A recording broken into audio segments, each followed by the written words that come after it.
What's going on, everybody? This is Raw Dawg Sports. I am Mike. That is Evo. You know, I don't know what to say, really. 3 minutes to the biggest battle of our professional lives. All comes down to today. Now, either we heal as a team or we're going to crumble. Inch by inch, play by play, until we're finished. We're in hell right now, gentlemen. Believe me. We can stay here, get the shit kicked out of us, or we could fight our way back into the light. We can climb out of hell, 1 inch at a time. Now, I can't do it for you. I'm too old. See these young faces. I mean, I made every wrong decision a middle-aged man can make. I pissed away all my money, believe it or not. Pissed off anyone who's ever loved me. And lately, I can't even stand the face I see in the mirror. You know, when you get old in life, things get taken from you. That's a part of life. But you only learn that once you start losing stuff. You find out life's this game of inches. So is football. Because in either game, life or football, the margin for error is so small. I mean, 1 half step too late or too early, you don't quite make it. 1 half step too slow, too fast, you don't quite catch it. The inches we need are everywhere around us.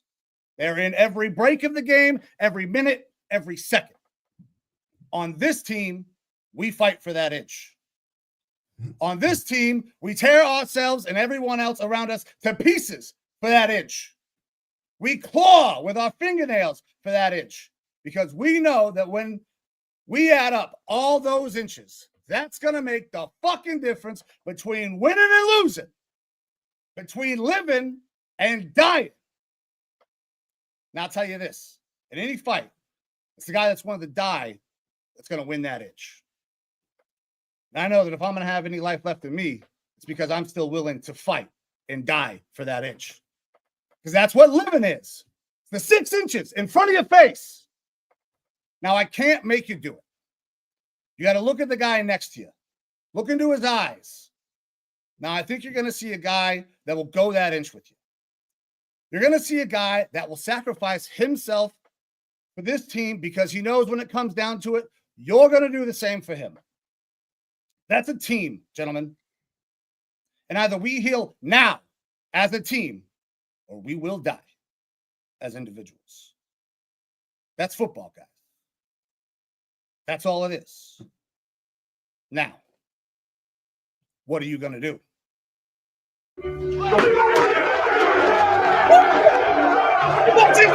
Let's do this. Oh, yeah. It's fucking football season, buddy. Smelling salts out. We don't need the NFL to provide them for us. Raw Dawg Sports is here, bringing you the real shit. That's how we get a season started. Fucking A, baby. Woo. Man, I hit a hard whiff of this. I get a little eye water, and I'm not just emotional. No mas. No mas. Fucking love smelling salts. Delicious. Oh, man. Brought tears to my eyes, people. It brought tears to my eyes. The football season is here, and that also has brought tears to my eyes. I am so fucking glad football season is back. We are on to 2 shows a week. Tuesday night, which is where we're at now, and also on Saturday. You guys will be able to catch us where we're going to bet on all the rest of the games that we don't get to tonight. But we have a couple games to get to. We got some predictions to make for season awards. We have got a lot of stuff to dive into. But before we do that, I kind of bogarted the first 5 minutes of the show with a monologue. So I'm going to give it up to my guy, Evo, to bring in today's sponsor. Yeah, man. Look, hey, great Pacino impression there. Not necessarily his voice, but obviously, look, the monologue any given Sunday is fucking fantastic. I love to hear it. Happy to be here. And I'm happy to say that Raw Dawg Sports this week is being presented in its advertisement segment of either we get a sponsor or a cease and desist. This episode is brought to you by none other than Jerry Jones. Wheeling and dealing, Jerry is on top of smart financial moves, which is why he's such a gracious sponsor for us today here at Raw Dawg Sports. When you look at Jerry Jones, I know that the first thing that comes to your mind is this guy fucks, right? The problem is he does fuck, but not in the traditional way. No, he does it the Texas way, by fucking over one of the largest fan bases in the entire NFL and his team. Why wouldn't you trade away one of the best defensive players in the NFL? Of course, it would be stupid to lock up your homegrown talent long term. Why would you want to signal to any other players on your team that you have their backs, let alone let them believe that you are competent in your duties as an owner? No, it's much smarter to lead an unprofessional negotiation, take to the media to try to keep your team's names on people's lips, and fracture relationships within your organization. And hey, in return, you get 2 first-round picks. It's your classic mystery box situation. Why keep Micah Parsons when maybe you could have 2 Micah Parsons? Maybe.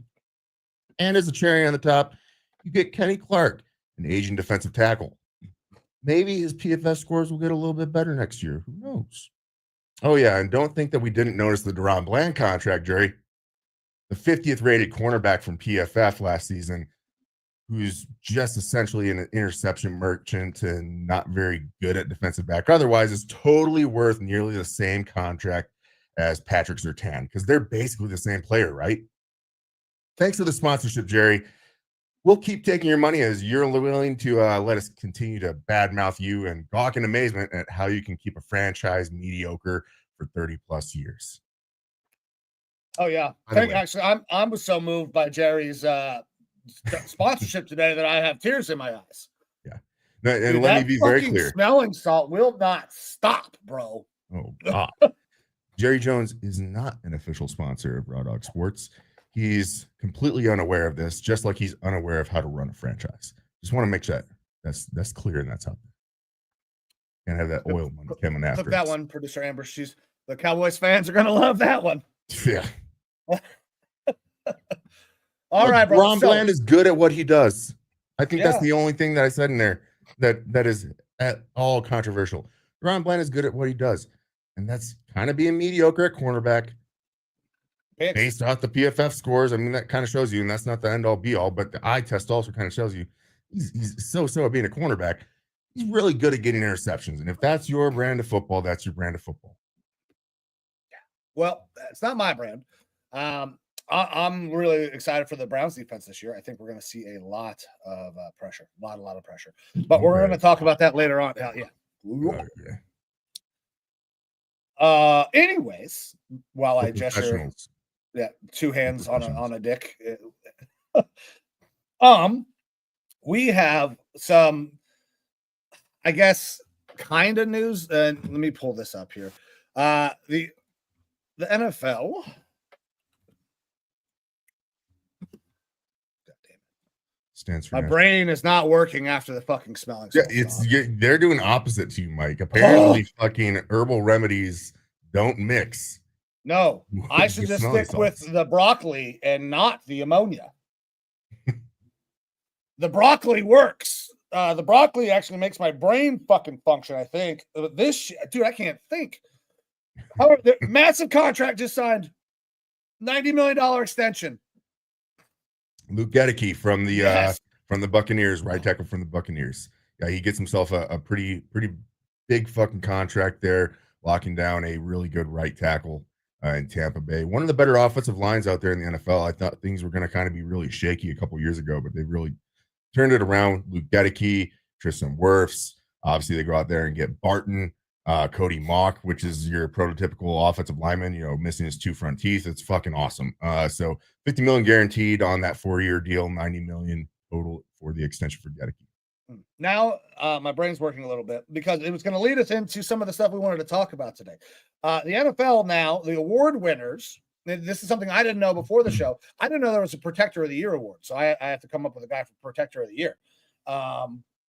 But those guys, the award winners now will actually get to wear a gold patch like on their shit. So very similar. I mean, everybody's been able to, if you were a Walter Payton Man of the Year winner, you get that. I mean, and that's the most, even if you're your team's nominee, you got to wear that. Okay, yeah, but that is like the most prestigious thing ever in terms of the awards. That is the one that I think, obviously people love MVPs, what it means, but the Walter Payton Man of the Year award is special to, I think, everybody in the NFL. I think everybody wants that one. Fucker. At least on an individual basis. I mean, players only get to customize their fit so much. Obviously, you get the cleats and wristbands and all that sort of shit. But as far as the jersey, the helmet, that sort of stuff, you don't really get to customize it. So captain's patches, Walter Payton Man of the Year, those have been the only things to this point that you can really have on your uniform to set you apart from your peers. Yeah, and I think it's a cool thing. Like, this is something that we have seen in our time in the military. You get your, I mean, I never saw hardly anybody do it. But like, you remember when dudes would get 300 on their PT test and then sew that fucking patch on their PT jacket? Yep. Absolutely. Like, hey, that dude's special. That guy did some shit that nobody else did, or that most people are not doing. Look, I had it. And I did sew it onto a shirt, and I never once wore it because it was like both it was a moment of pride for me and then also a shame thing where it's like, I'm never letting anyone actually see this, even though I got it. Yeah, see, I scored in like the 260s, 270s. 100 on the push-ups, 100 on the sit-ups, and somewhere in the 60-70 range on the fucking run. Listen, I'm fast, but my little legs don't take me very far. All right, man? Like, I run out of steam. You can't outrun bullets, man. That's right. That is right. All right, man. So let's start kind of diving into some of the stuff that we want to talk about in today's show. Do you want to start with the awards, or should we maybe give the people a little bit of a teaser into some bets? I don't know. And look, just to be very clear, people, I know that our show is over the summer and the off season. They can definitely go on longer. These are definitely going to be much more concise shows. If you haven't watched us before, previously as the Lyman Lounge and now as Raw Dawg Sports, born anew like a phoenix, what we like to do during the regular season is these Tuesday shows. These are going to be your recaps from the previous week. We'll talk about storylines, injuries, things like that. And then we'll also look into the first games of the week that come up on Thursday. And then for us this week, we also have a Friday night game to kind of kick off the season. And we'll give you our picks for those games. Our Saturday show or the weekend show that will take place prior to all the regular games starting. That's where we're going to give you all of our picks, a parlay for you guys, so you can either bet with us or fade us. Fade us if you want, but we've been pretty fucking good in the past. And we like to bring you some data, some information, and just obviously some plum thoughts, ones that you pulled down from the plums, which is a lot of, I think, what's going to be tonight, because we don't have a ton of information to work off of with the season yet. That being said, these shows are going to be a lot more condensed. So don't expect to see the hour-and-a-half long shows unless, of course, we have some crazy news or something like that we really have to deep dive into, which obviously we're going to preface before we get into it. As far as tonight's show, Mike, I'm good with going either way because, we got 2 games to go over tonight. Not a super ton of information to go over with those. It is definitely plum picks in the most part with those. And then we're going to be getting into our awards, end of season awards that we're going to kind of predict of what is going to happen there. I don't know that we've ever really gotten those right. Obviously, like we've come close. Obviously, we've got give it out there. We've got guys who have been in the running and things like that. But I mean, when you're talking about offensive player of the year, defensive player of the year, offensive and defensive rookies, MVPs, things like that, it's pretty tough to predict because injuries happen, teams change up. You're always going to have your low-hanging fruit type of guys who are kind of expected to be in the running. But it's kind of all over the place with that stuff. So I'm good to go wherever you want to start with, Mike. All right, so here's what we're gonna do. We're gonna make a bet first. We're gonna start the people off with a bet, then we'll get some awards, and then we'll finish off with a bet for Friday night. Now, let's talk a little bit more about how this works this year and the way that we've done it in the past. So, in our first year of doing this, where we're betting every game, basically any bet that you wanted was allowed in. You can go money lines or spread. We did pretty well. I think I was at like 58. You were in the 60% mark. Last year, we restricted ourselves. We wanted to test ourselves. We went spreads only. I hit at 52.7. You 49.45. That last 2 weeks really fucking screwed you. Yeah. But we have made it our point this year because we want to get the people paid. That's what we're here for. It's not necessarily to prove that we're the smartest guys in the area. I don't need to be the smartest guy in the room. I'll let Andrew Barry try to be that guy. All I want to do is get paid and get the people paid. So we're going spreads, money lines, or over under. Those three options, that's what we're going to be able to take for the bets. And man, listen, this first game gets kind of tough because the Cowboys just got a lot worse, in my opinion. I don't know that their pass rush got a lot worse. Maybe their run defense got better, which is good against the Philadelphia Eagles. I just don't like this Cowboys team at all. And 8.5, first game of the season, is an astronomical amount of points. We've seen early season games be very low scoring. These guys are also going down to not Brazil. This is at home, right? The Eagles are at home. Yeah. Okay, so no travel there. Eagles at home feels like the safest bet, the money line. I just don't know that much is going to happen in this game early in the season. I think it's going to kind of be a slow, crappy game. I love the under 47.5 for this game. So that is actually what I'm going to go. I'll be the first one to make the pick for an under on the show. All righty. Yeah, and like Mike was kind of saying, let's preface this again. This is, again, you can ride with us, you can fade us. Mike and I are going to be giving you our interpretation of this to the best of our abilities and how we would probably bet this, because if we were putting our money on the line, we would want to have the best chance of success, right? So again, if it's outside of your means, don't bet, right? This is more for fun. You could track this stuff just how we're going to be tracking it here on an Excel spreadsheet and see how you would do week in and week out. And if you start to see, I'm doing all right with this, maybe then put a little bit of cheddar on it, but don't bet outside your means or anything like that. And obviously, if you feel a certain way that's counter to us, absolutely go with your gut.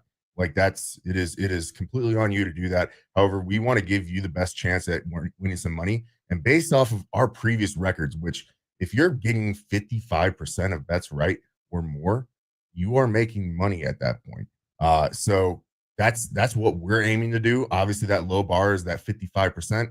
If you can go above that, that's pretty fucking awesome. We're going to try to give that to you this year. Now, when it comes to the Dallas Cowboys going into Philadelphia, it starts off the year with a rivalry game. This is the largest spread of the first week at 8.5 points. And you're going to see that through a lot of the games as we talk about them in our future show at this weekend. These spreads are relatively low because the NFL season normally doesn't start off necessarily gangbusters as far as offense. Offenses still have to kind of get into the swing of things and in the motion. And we talked about this with the preseason. Defenses usually are in a better spot at the beginning of the year than offenses are. Things have to kind of start to click and get in motion. You have to get a rhythm going for these offenses start going off, unless it is just completely outweighed one side to the other. And in this situation, that Philly offense definitely outweighs that Dallas defense. Now, that's not to say that the Dallas Cowboys offense isn't good. Like, they've got a lot of firepower, a little bit of shakiness on the offensive line, and a lot of question marks when it comes to the running back position. But as far as their receiving core, George Pickens and CeeDee Lamb should provide them quite a boost. Dak Prescott, regular season, has always been a really good quarterback. So there is a potential for some points to be put up, but because it is week one, you typically do see a lot of lower scoring games. You'll see a lot of unders hit. in those first weeks, which is why Mike taking that under is not a bad bet there. Look, I'm going to say my piece here with the Dallas Cowboys. Obviously, I kind of trashed Jerry a little bit there in our fucking ad read, but it is a thing where you have a football team, 53 dudes plus your practice squad and the coaching staff, and they all have to buy in to this team, buy into the season. And when you trade away arguably your best player on the team, but one of the best defensive players in the NFL, and it all started to devolve from a pissing match, it seems like, between Jerry Jones, Micah Parsons, and the agent, that doesn't put a good taste in the mouth of the rest of that team. The rest of the guys in the team, like, how can you feel confident going forward? Like, if I am an uber performer, that I'm going to get paid what I'm worth, or I'm not going to be jerked around. And then it's demoralizing. The same way that if Dak Prescott were to go down right now, that team would feel absolutely demoralized about their hope going forward. And it takes a lot of fucking gall to pull yourself together as an organization to feel good going forward. They're going to have energy because it's week 1. That offense still has some teeth to it. 8.5 for a spread, that's a tough one. And if I was going to bet the spread, I might consider taking Dallas just because this could be a lower scoring game, being that it's week 1. Mm-hmm. The easy bet here is just to take the money line for the Philadelphia Eagles. They are playing at home. They were in the Super Bowl last year. They won the Super Bowl last year. Yes, they lost 5 defensive starters, but that is still a damn good defense and a really potent offense that is going to be centered around a running game that is very, very good and probably, I would say, the best offensive line in the NFL. That is going to be fed through Saquon Barkley for the entire game. That slows game script down. That keeps the scores low. I'm going Philadelphia money line. Philly money line. Listen, man, that is the safest bet. That is what feels the rightest, in my opinion. But listen, I wanted to go. I'm going to be a little risky here. I wanted to do a minus 110 bet. I do not trust the Cowboys against the spread, like to cover the spread, because it's still the fucking Cowboys. So I'm just going to go with the under on the points. I'm going to play my hunch that early in the season, low scoring points. But Philly, I mean, this is, in my opinion, the best, easiest bet. And that's not, it's the under is not a bad bet by any means either. It's absolutely within the realm possibility. Look, right now, betting trends, we like to try to give these to you as well. Right now, Philadelphia has 93% of the bets and 95% of the money on the money line for them. As far as the spread, 62% of the bets are on Philadelphia, 74% of the money. And for the under, 80% of the bets, 80% of the money. So those are the smart picks in this game. That's where your sharp bettors are looking. Boom. All right, man. So let's we'll come back to another bet. Well, that Friday night bet where they're going to be going down to Sao Paulo. I thought that was supposed to be the Eagles, but I think it changed. The South America game last year, I think, was that the Eagles? I think it was the Eagles and the Packers. Maybe that's where Jordan Love hurt his wiener or something. Okay. All right. So, man, let's hop into some season predictions in terms of these awards, because there's a lot of rookies that are going to have a chance, especially I think on the defensive side of the ball, to make a big impact.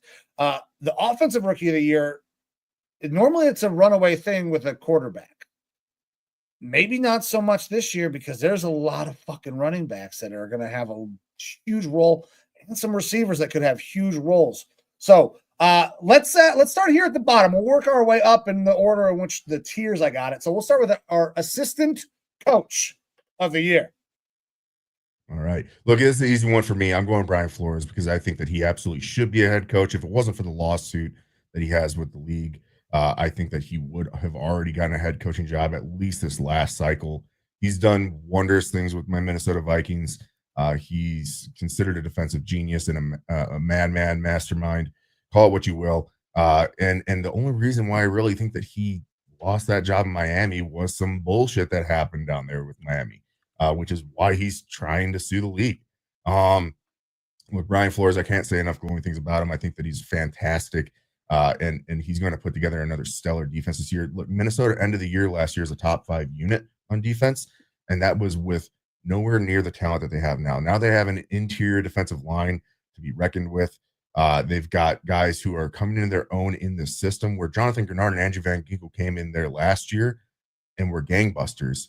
But now they've got a year under their belt in the system, and typically guys who are under the Flores system in a second year kind of break out. Well, those guys already broke out, which means that the ceiling is probably pushed a little bit higher. And then you get a guy like Dallas Turner thrown into the mix, a first-round pick from last year, bulked up a whole bunch. I think that pass rush, like the aggression is not going to be toned down just because they have an interior pass rush. The aggression is still going to be there. You're going to see big things from this defense, and that defense is going to be heavily relied upon, especially early in the year while JJ McCarthy is figuring things out.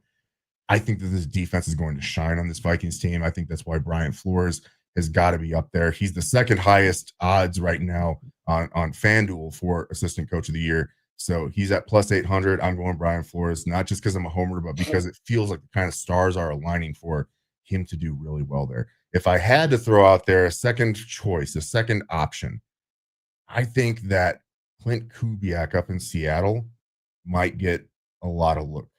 The outside zone running scheme that he's taking from a terrible Saints team where they looked fucking really good for a couple weeks in the beginning of the year last year, taking it up there fits so good with their personnel. That is exactly what Kenneth Walker does and why he's risen in fantasy boards this year. Zach Charbonnet also fits that system. They have retooled that offensive line. They brought in my guy, Greg Zabel, and you have Sam Darnold there, who is a very good play action quarterback for what it's worth. But if Sam Darnold starts to regress a little bit back to what he previously was prior to the Vikings, you're going to have to be handing off the ball a lot. You're going to have to get creative with that outside zone scheme. I think that Clint Kubiak is a perfect fit in that system. You can get Kubiak at plus 1,600 odds. All right. So listen, I'm going with my guy because I am a little bit of a homer, but also I expect the Cleveland Browns defense to be much improved from last year. I think they're going to be a top 10 defense again, where they were a couple of years ago when we were running the ball. So I'm going with Jim Schwartz as my assistant coach of the year. He's won it before. I think he can win it again. I really expect this Browns defense to be an absolute fucking problem, especially in week one. That Bengals offensive line is still trash. That defensive line for the Cleveland Browns is going to shock people with how much pressure they can generate. So I'm going Jim Schwartz, man. All right, Jim Schwartz at plus 8,000 odds. He's the 30th ranked assistant coach in this. Definitely more of a wild card as far as the betting market is right now. But if you do have conviction like Mike does, you can get plus 8,000 odds on that.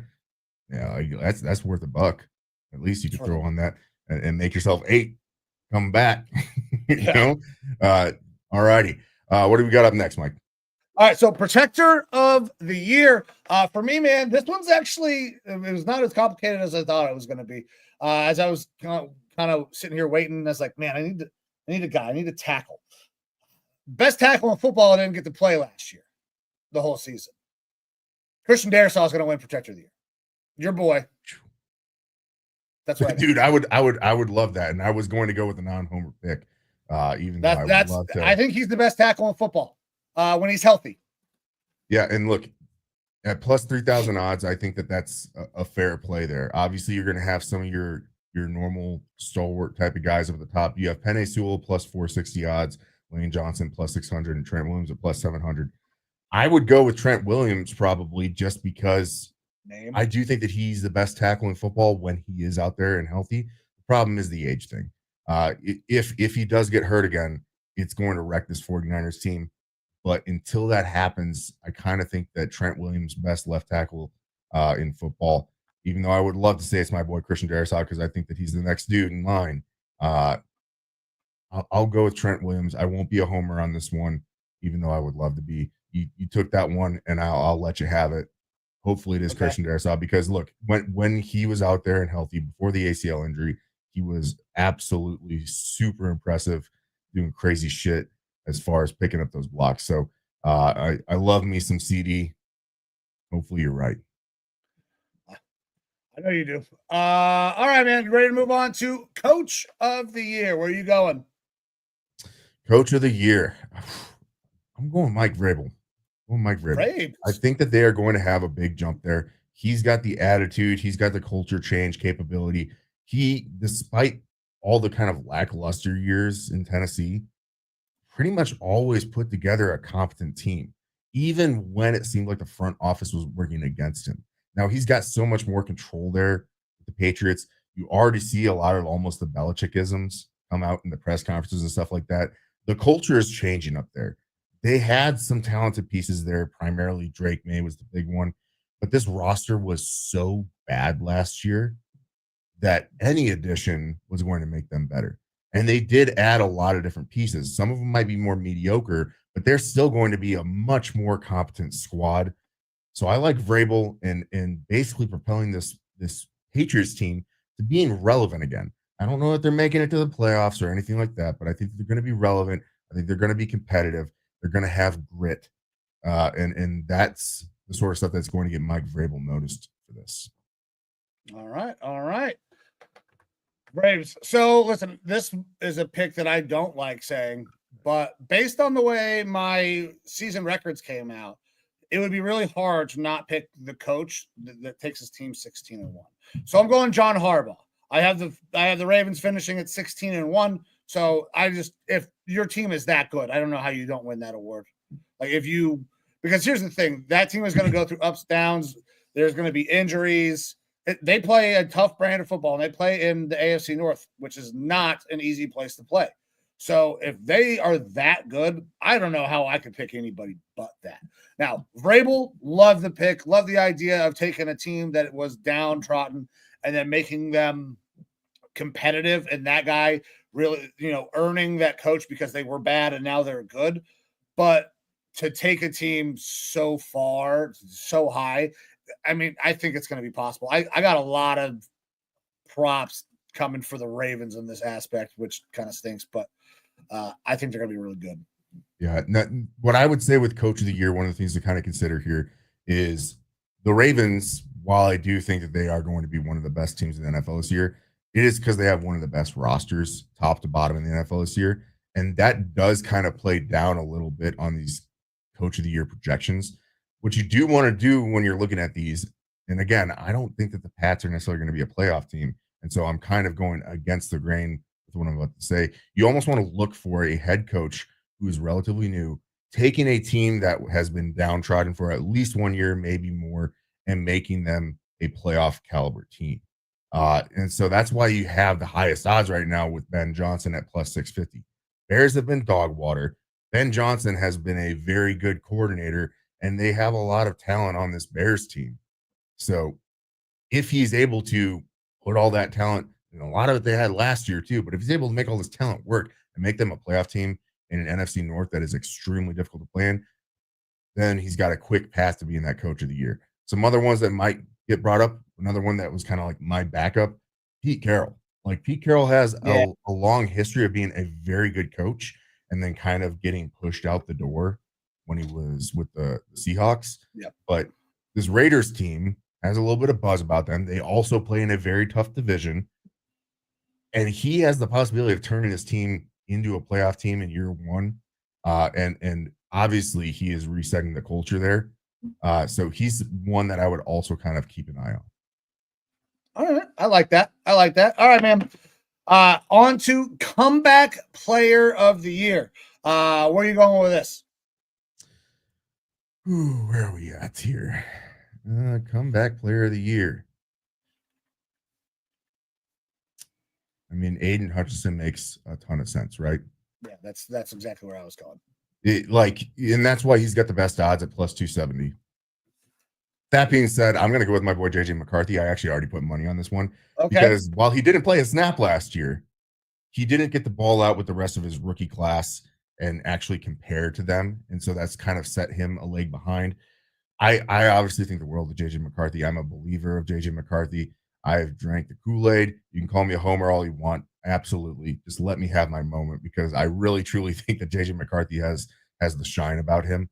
But in some of these awards, quarterbacks start to edge out other players just because they're quarterbacks. I think that Aiden Hutchinson makes the most sense here because he was on pace to be the defensive player of the year last year, putting together just such a phenomenal season before that devastating injury. And so coming back from the injury, if he is anywhere near what he was before, then absolutely he should be looked at as that comeback player of the year. If he has a good year, a really good year, but maybe not as great as last year, then he should still be in the conversation. Whereas if JJ McCarthy comes in there and starts to silence all the doubters that are out there, looking at you, Colin Cowherd, you fucking cuck. JJ McCarthy absolutely will be talked about pretty highly in this conversation just because he's a quarterback and he was part of that rookie class and you didn't really see what was there. So I'm going to go with JJ McCarthy. Yes, a little bit of a homer pick here at plus 900. But like I said, I've already got money on it and I'm going to give the people the honest opinion here. If I'm putting my money on it, I'm willing to bet it. Maybe you want to as well. I mean, it's not terrible. Not a terrible pick. I don't. He didn't play. I don't know how. It feels like the Joe Flacco thing, right? Like, yeah. What is he coming back from? We have no idea what he did, what he is capable of. Or like Sam Darnold was part of the conversation last year. It was coming back from being dog shit. Yeah. Like, so it's what qualifies you or doesn't qualify you. That's up to the AP. Yeah. All right, man. Let's move on. Defensive Rookie of the Year. Listen, I think this one is going to be interesting because there were not a ton of like top flight talents outside of what Abdul Carter. And maybe if you want to talk about, Travis Hunter being on that cornerback side, because where do you go on the defense? I think you might find a guy who comes in, later in a second, third round who could win this award this year. It's not like it's not been done or seen before. Late round corners have won this award. So where are you going? And so I can't find the odds for him just yet. I'm going to keep looking, but I'm going with a cornerback that fell somewhat due to injury, but I think that he's going to be phenomenal. And that's Will Johnson, former Michigan cornerback. I got to find the odds here for him. But you're absolutely right. A lot of these guys can be for defensive rookie. It can be guys taken in later rounds who just start to have it click in the NFL. We see it happen every year. We see guys who are taken in rounds 2, 3, 4, 5 that all of a sudden are thrust into starting roles and are really shining, looking like true blue NFL players, blue chip type of guys. I thought that we were going to see really, really good things from Will Johnson when it came to the draft process. Obviously dropped a little bit because of the injury concerns. Right. But if it wasn't for those injury concerns, I think that he was by far and away the number one cornerback in this class, at least me personally. That's what I felt. And I think that he's shown that so far this preseason, the way that he's played in camp, the way that he's locked up Marvin Harrison in camp, shows that he's got some pretty good talent. So I'm going to be interested to see how he performs out there in the field. I think that he's got a good shot. All right. Listen, I'm going with another homer pick, but I don't feel like it's that homerish. Carson Schlesinger has been fucking everywhere on the field when he's out there. That kid is going to make 130 tackles this year. He's going to be a tackle machine. I think that he is going to really help our defense as well. Losing Joke was awful. I hope he is able to get healthy and live a full, healthy life. If that includes him playing football again, great. Because if we could get those two dudes on the field at the same time, look the fuck out. But I think this kid I was not sold on Carson at that spot. I thought it was too high when it happened. And I was super fucking wrong. That kid flies around. One of the best linebackers that I have seen in quite some time, especially here in Cleveland. So I'm going with Carson Schlesinger.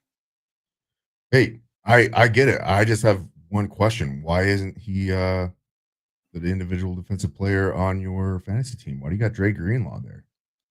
I'm pretty sure I auto-drafted that.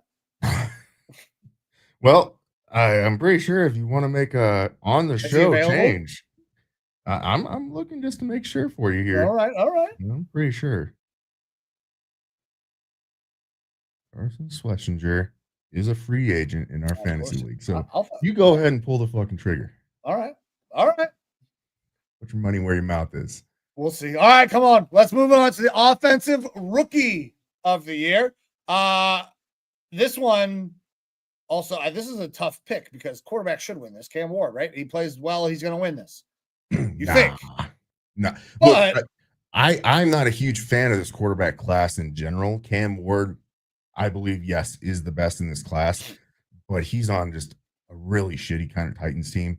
I don't know that he did enough in the preseason to even wow me. Like, I think that there's going to be a lot of lumps this year. And I don't think that that means that a quarterback takes it away. This is one of those situations where, like, even if he throws up a mediocre brand of football, the quarterback boost isn't going to get him there to me. I agree, because I think the guy that's going to win this is going to run right through people's fucking faces. Ashton Jeanty is the clear cut. Should be favored, I believe. And that's who I'm picking. Yeah, he is the favorite right now, plus 250 odds. And there's obviously a lot of running back talent that came out in this draft. Guys who are going to get a lot of playing time, early. Omarion Hampton, plus 750 odds. Trevion Henderson, plus 1,400 odds, which is one of the directions that I was going to go if it was just AFC, NFC defensive players of the year. Yeah. My AFC, or excuse me, rookies of the year, offensive rookies of the year. My guy would be Trevion Henderson for the AFC. But I'm actually going a different route. Emeka Egbuka at plus 1,600 odds at wide receiver. I think that he's the real fucking deal. Yeah, he is. He's slotting in right away into the number 2 starting role there in Tampa Bay, a high-powered offense. All the reports out of their camp, from Teddy Bridgewater, Baker Mayfield, whoever, like, this guy is fucking it. He's going to get fed the ball a lot. We talked about in our draft process, like, maybe he's not like the most electric guy, but he is going to be a reception machine. Yep, he's going to catch over 100 balls. Yeah, like, I don't see a way, barring injury, that he's not over 1,000 yards and over 90 receptions. Yeah, I think he can get to 100. It will depend on when Godwin comes back, on how much target share that cuts into that. Look, he's going to be a big slot. He's going to work, and that's where he's worked his entire career. In college, he is fucking phenomenal out of there, dude. Look, Godwin right now, he did not get IR'd, didn't get pupped, but they are saying that it'll be weeks 4 to 6 maybe when we can first start to see him. We talk about being in NFL shape, right? Obviously, a guy can work out and do everything, and obviously Godwin's rehabbing a lot. Longtime professional, understands how to do this game, but he still might not be in playing shape by that time. And I think that you're taking a big risk on that ankle with how devastating that fucking injury was, that he's going to be the same guy that he was before. There's no way to know until he gets out there and he starts practicing more fully. And let's just say week 5 is when Godwin comes back. I think the book's already going to be written on Emeka Egbuka. I don't know that he's giving up that spot. Godwin's, 30? Like, you're already on the wrong side of the age cliff there. We're nearing it at worst. Obviously, Mike Evans is going to maintain his role as the number 1 guy because he's steady Eddie, 1,000 yards, 10 touchdowns every year. And he's that safety blanket. But Emeka Egbuka is kind of the new jive down there. And so I think that he could put up some pretty dramatic rookie numbers as far as wide receivers go. I like that. That's a good pick, man, because all reports are that he is fucking phenomenal. I watched him his entire college career. He's incredible, dude. All right, man, let's move on. Offensive player of the year. You want me to go or you want to go? You can go ahead on this one. I feel like this is going to end up being a very similar thing that happened to last year. I think that we could see big time numbers, but this year, instead of it going to a Saquon and a Josh Allen for offensive and MVP, I think we're going to see the Ravens pick up some awards. Offensive player of the year, I got Derrick Henry. All righty. Derrick Henry at plus 1,400 odds. He's the 6th highest there. Not a bad choice. I think Derrick Henry's obviously going to get his. I think in order to get that offensive player of the year, you do have to start to put up Saquon numbers to compete with some of these wide receivers. He put up 1,900 yards last year. The only reason he didn't win the MVP or what didn't get this is because Saquon went over 2 bills.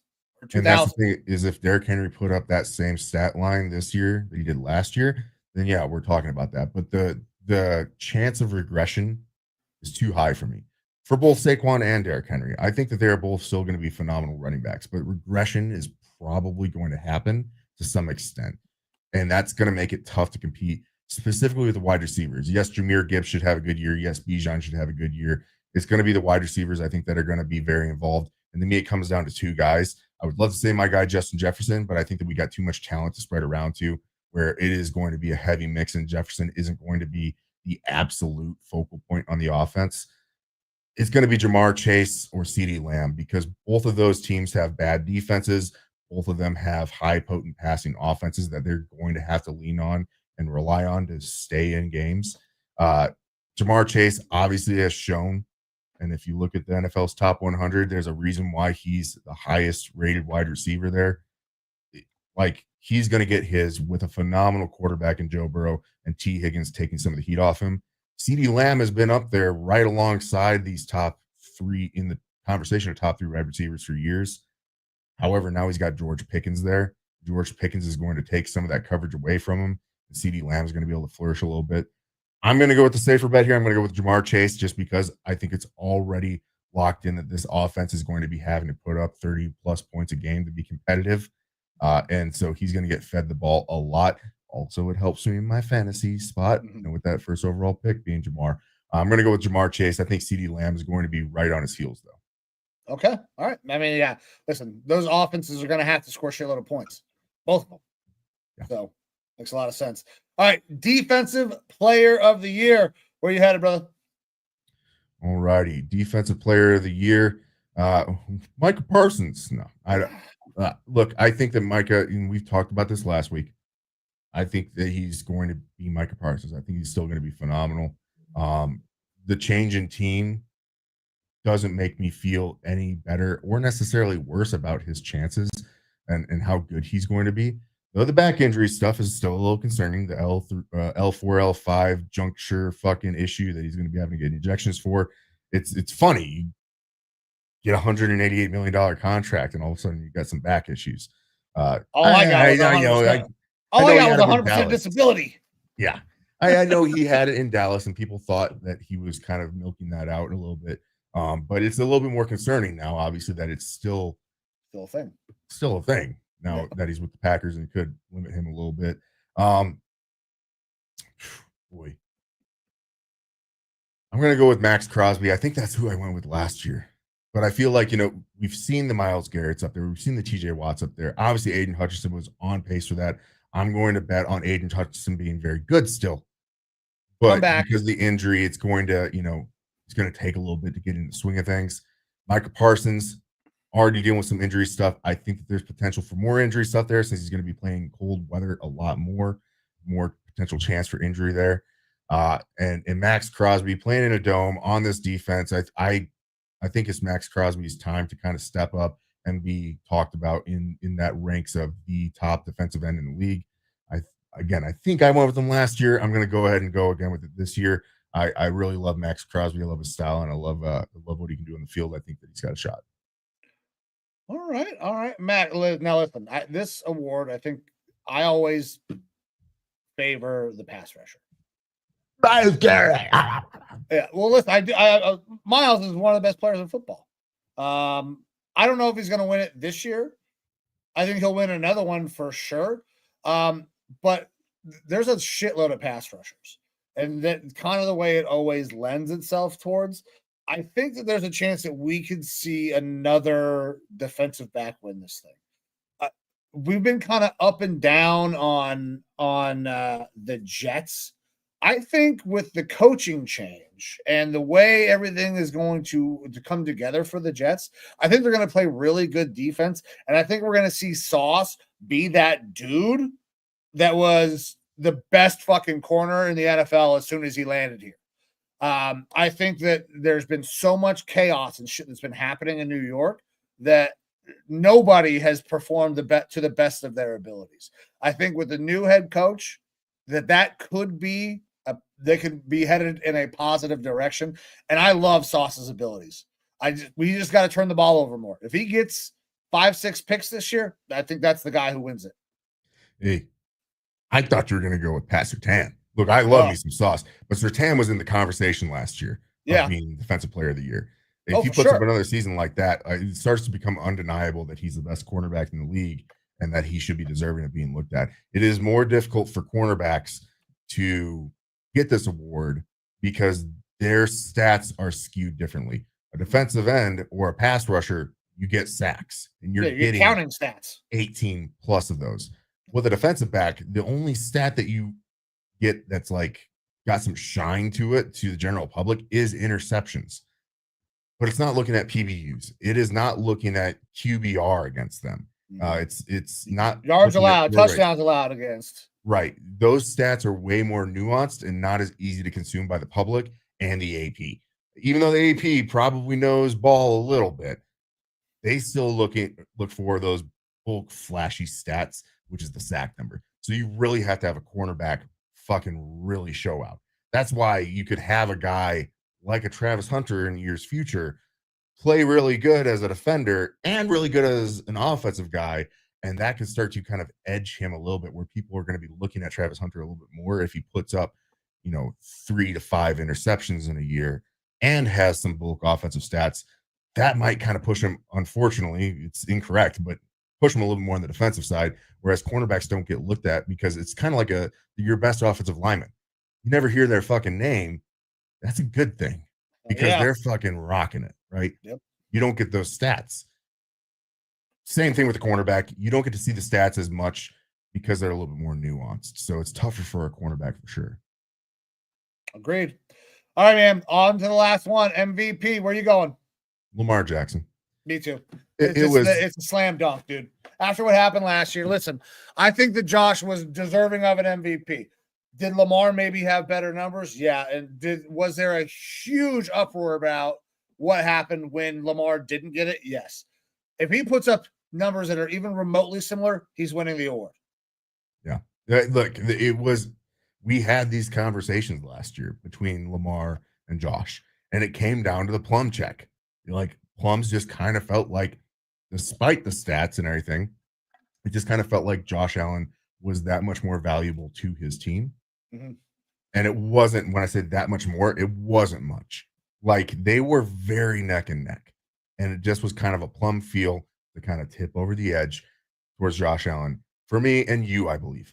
Yep. But Lamar Jackson, in any other year, wins MVP. Was the MVP because that was such a phenomenal season. Yep.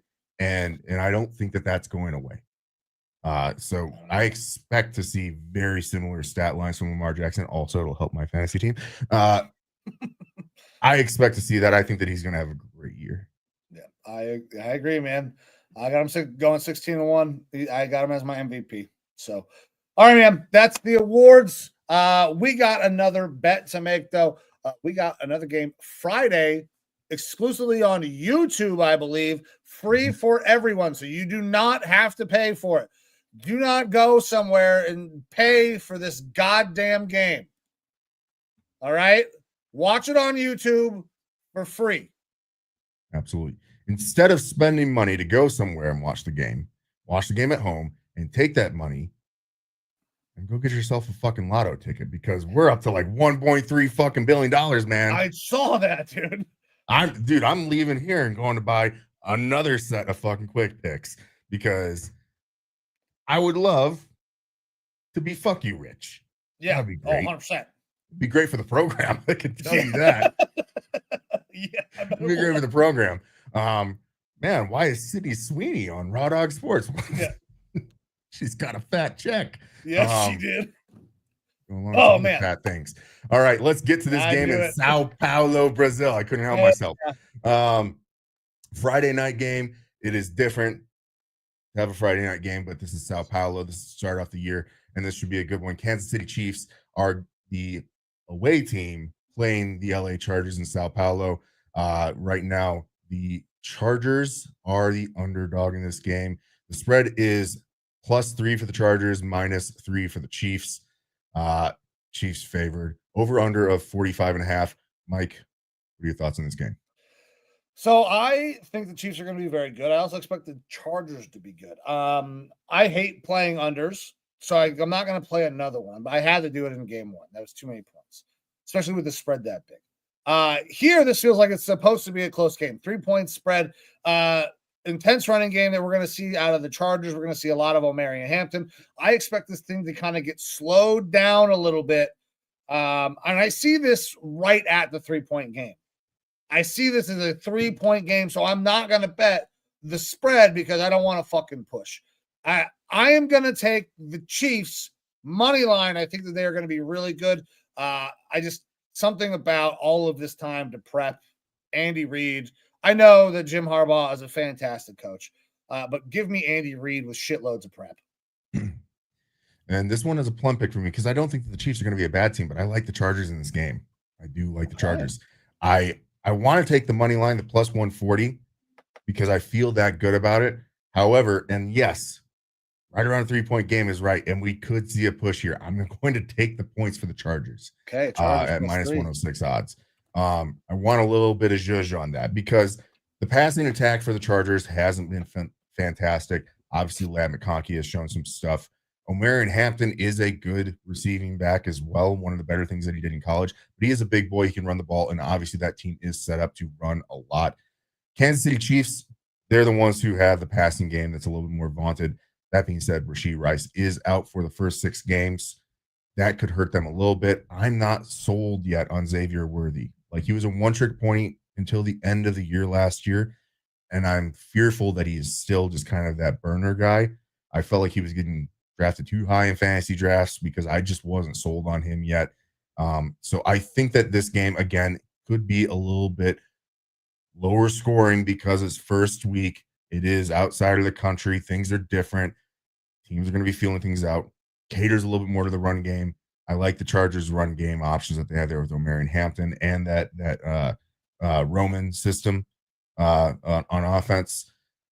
So I think it could be close. I'm going to take the points here. I like the Chargers in this game to actually win it, but I'm going to take the extra points there just to be safe. Wants to be safe. All right, man. Listen, I get it. Early in the season, and the Chiefs are the Chiefs are notorious for not covering. So taking the points in the Chargers makes a lot of sense, especially if you're not quite sold that they're going to 100% win. I know you like them to win this game. I need to see more out of Herbert in a big game against big time competition. Now, obviously, this is not a big game. It's game 1, but it's national TV. It's Friday. You're a standalone game. International TV. Oh yeah, international TV. You're right. Standalone game. Got to show out if he's gonna convince me that he's gonna be the guy that's gonna lead them. It's just too many failures late in the season from Justin Herbert. All righty.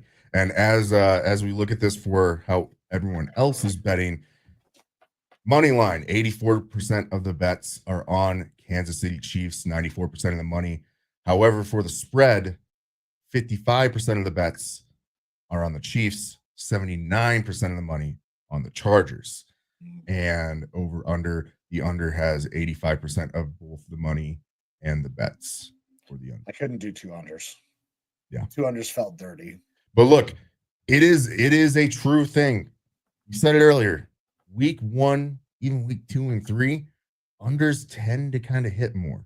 All right. And it's not just a Thursday night football thing. Yeah. They tend to hit more. Just because, again, teams are kind of getting into the swing of things. Takes a little bit of time for the offenses to get in rhythm. Typically very much so.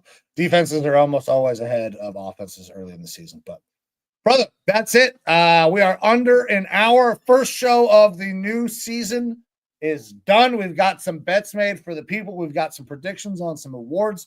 And if you want to make any of those bets, you can go get those on FanDuel as well. That's where Evo was reading you all of those odds. Guys, thank you very much. I'm super excited that football season is back. I cannot fucking wait to break all of this shit down on Saturday and pick all of these games. But with that, we're going to get out of here. But my man Evo has got to give us one last word before we peace the fuck out. The one last word, brother, is go out there. If you're going to gamble, get yourself a Powerball ticket. And if you win, you can slide some Papega our way. That's okay. Just don't go over, I think, like 14 million in gifts, because then it's a 40% gift tax or something like that. You know, do it through a sideways avenue if you could. We'd love your support. And if you don't want to send us that money to support us, we would still very happily have you like, share, and subscribe to the YouTube channel. X, everything, Facebook, any way that you can help us grow the brand, we would very much so appreciate it. Thank you to everyone who's come out tonight and watched the show. We will be back later this week to break down the weekend games and probably talk a little bit about our Thursday and Friday night game. Hell yeah, guys. We will see you Saturday night. I am Mike. That is Evo. This is Raw Dawg Sports. We'll see you Saturday. See ya.